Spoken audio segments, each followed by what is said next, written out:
പത്രോസിനെ പല പ്രാവശ്യം കൊന്നുകളയാൻ ജയിലിലടച്ചു. നാളെ അവനെ കൊല്ലും, നാളെ ശിരച്ഛേദം ചെയ്യാൻ അവിടെ കൂടിയാലോചന നടത്തി. കാവൽക്കാരുടെ നടുവിൽ അവനെ കിളർത്തി 2 വിലങ്ങുകളാൽ ബന്ധിച്ചു വെച്ചു. എങ്കിലും അവിടെ ചാകേണ്ടവനല്ല, അവൻ ഇനിയും വേല ചെയ്യേണ്ടവനാണ്. ഒരു ദിവസം ഉയർത്തെഴുന്നേറ്റ യേശു അവന്റെ അടുക്കൽ വന്നു പറഞ്ഞു, നീ ഇവരെക്കാളധികം എന്നെ സ്നേഹിക്കുന്നു, എനിക്ക് നിന്നോട് പ്രിയമുണ്ടെന്ന് പറഞ്ഞു. പിന്നെയും ചോദിച്ചു, അങ്ങ് അറിയുന്നല്ലോ എന്ന് പറഞ്ഞപ്പോൾ അവനെ കുറിച്ചൊരു പ്രവചനവാക്ക് യേശു പറഞ്ഞു. സ്തോത്രം. നീ വയസ്സായ ശേഷം മറ്റൊരുത്തൻ നിന്റെ അരകട്ടി നിനക്ക് ഇഷ്ടമില്ലാത്തൊരു സ്ഥലത്തേക്ക് കൊണ്ടുപോകും. അതെ, അതിന്റെ അർത്ഥം അവിടെ തന്നെ എഴുതിയിട്ടുണ്ട്, അവൻ വയസ്സായ ശേഷം ചാകും.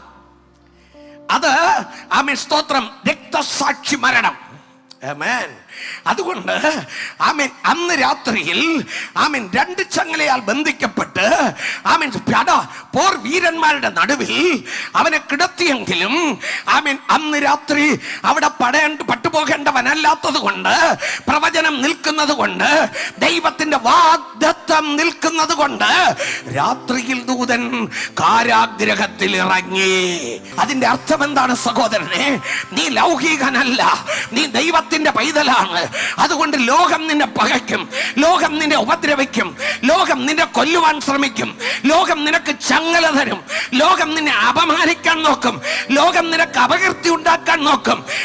എല്ലാം തീർന്നു എന്ന് നിന്നെ ഒതുക്കി വെക്കുമ്പോൾ എന്റെ ദൈവത്തിന്റെ വാഗ്ദത്തമുണ്ടെങ്കിൽ,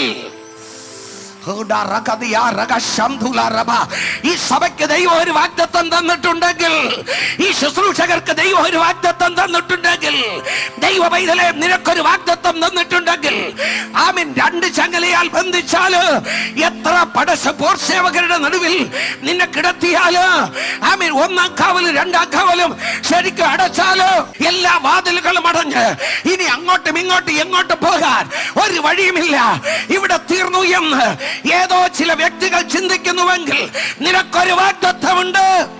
അതുകൊണ്ട് ഭയപ്പെടാതെ ദൂതൻ ഇറങ്ങും നിന്നെ വിടുവിക്കുവാൻ, നിന്റെ ചങ്ങല അഴിക്കുവാൻ, നിന്നെ പുറത്തു കൊണ്ടുവരുവാൻ, നിന്നെ നാളെ പ്രസംഗിപ്പിക്കുവാൻ ദൈവം ഒരു ദൂതനെ അയക്കും.